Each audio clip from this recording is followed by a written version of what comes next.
बिस्मिल्लाहिर्रहमानिर्रहीम। अस्सलाम वालेकुम नाज़रीन, मैं हूं मोहम्मद आसम और आप देख रहे हैं वीसर टैक्सेशन यूट्यूब चैनल। आज हम जिस टॉपिक में वीडियो बनाने जा रहे हैं वो टॉपिक है कि अगर आपको अपनी टैक्स रिटर्न 2025 सबमिट करवाते हुए एरर फेस करना पड़ रहा है, please provide correct receipt value.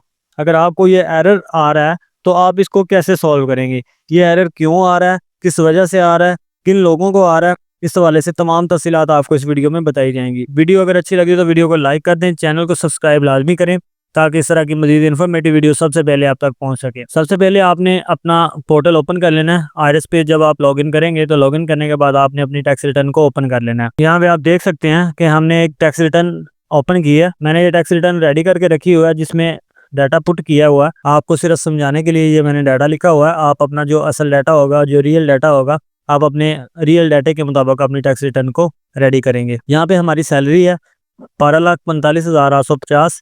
यहाँ पे हमने सैलरी लिखी हुई है और उसके बाद यहाँ पे वेल्थ स्टेटमेंट है। वेल्थ स्टेटमेंट में आने के बाद यहाँ पे हमने जो अपने एसेट्स हैं, बाकी तमाम डिटेल है वो ऐड की हुई है और मैंने ये टैक्स रिटर्न रेडी की हुई है। अब आप देख सकते हैं कि जब मैं इसको सेव करके यहाँ से सबमिट करूँगा तो यहाँ पे हमें वो एरर दे रहा है, please provide correct receipt value. ये एरर किस वजह से आ रहा है? इसकी वजह ये है कि पहले हम क्या करते थे, पहले हम अपना जो टैक्स कटा होता था सिर्फ और सिर्फ उसकी अमाउंट लिख देते थे एडजस्टेबल में, तो हमारा काम चल जाता था, हमारी टैक्स रिटर्न सबमिट हो जाती थी। लेकिन अब ऐसा बिल्कुल भी नहीं है। आपने अपनी अमाउंट भी लिखनी है और आपका जो टैक्स कटा होगा आपने वो टैक्स भी लिखना है। जितनी अमाउंट के ऊपर टैक्स कटा होगा आपने वो अमाउंट, और जितना टैक्स कटा होगा आपने वो टैक्स लिखना है। जब तक आप अपनी अमाउंट और टैक्स दोनों चीज़ें नहीं लिखेंगे आपकी टैक्स रिटर्न सबमिट नहीं होगी और आपको ये एरर फेस करना पड़ेगा। अगर आपकी सैलरी के ऊपर टैक्स कटा हुआ है या आपको किसी और सोर्स से इनफ्लो हो रहा है, यानी कि अगर आपको कोई प्रॉफिट मिल रहा है, आपको कोई फाइनल टैक्स की मद में अमाउंट आ रही है, किसी भी मद से आपको अमाउंट आ रही है, आपका इन्फ्लो हो रहा है, तो आप अपनी वैल्यू भी लिखेंगे और उसके ऊपर जो टैक्स कटा होगा आप वो टैक्स भी लिखेंगे। जब तक आप दोनों चीज़ें नहीं लिखेंगे अब आपकी टैक्स रिटर्न सबमिट नहीं होगी। ये एरर हम कैसे सॉल्व करेंगे? सबसे पहले है जी हमारी सैलरी है। सैलरी हमारी 12,45,850 है और इसके ऊपर टैक्स कटा हुआ है। अब हमने क्या करना है, यहाँ पे आपने आ जाना है टैक्स चार्जेबल में। टैक्स चार्जेबल में आने के बाद आपने एडजस्टेबल टैक्स में आ जाना है।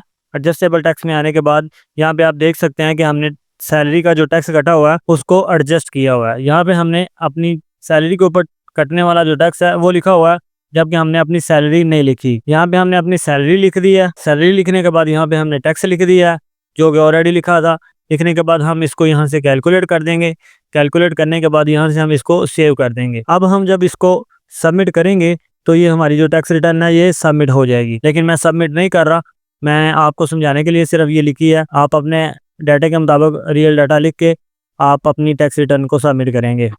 इस तरह आप इस अपने एरर को सॉल्व कर सकते हैं। उम्मीद है आज का छोटा सा टॉपिक आपको क्लियर हो गया होगा। इस हवाले से अगर आपका कोई सवाल हो तो आप कमेंट सेक्शन में पूछ सकते हैं। वीडियो अगर अच्छी लगी हो तो वीडियो को लाइक करें, चैनल को सब्सक्राइब लाजमी करें। मजीद अगर आपको इनकम टैक्स के हवाले से, कंपनी रजिस्ट्रेशन के हवाले से या पीएससीबी की रजिस्ट्रेशन के हवाले से अगर किसी भी किस्म की हमारी सर्विस दरकार हो तो आप हमारे दिए गए व्हाट्सअप नंबर पर रब्ता कर सकते हैं। तो मिलते हैं आइंदा किसी नई वीडियो में किसी नए टॉपिक के साथ। तब तक के लिए अपना बहुत सारा ख्याल रखिएगा। अल्लाह हाफिज़।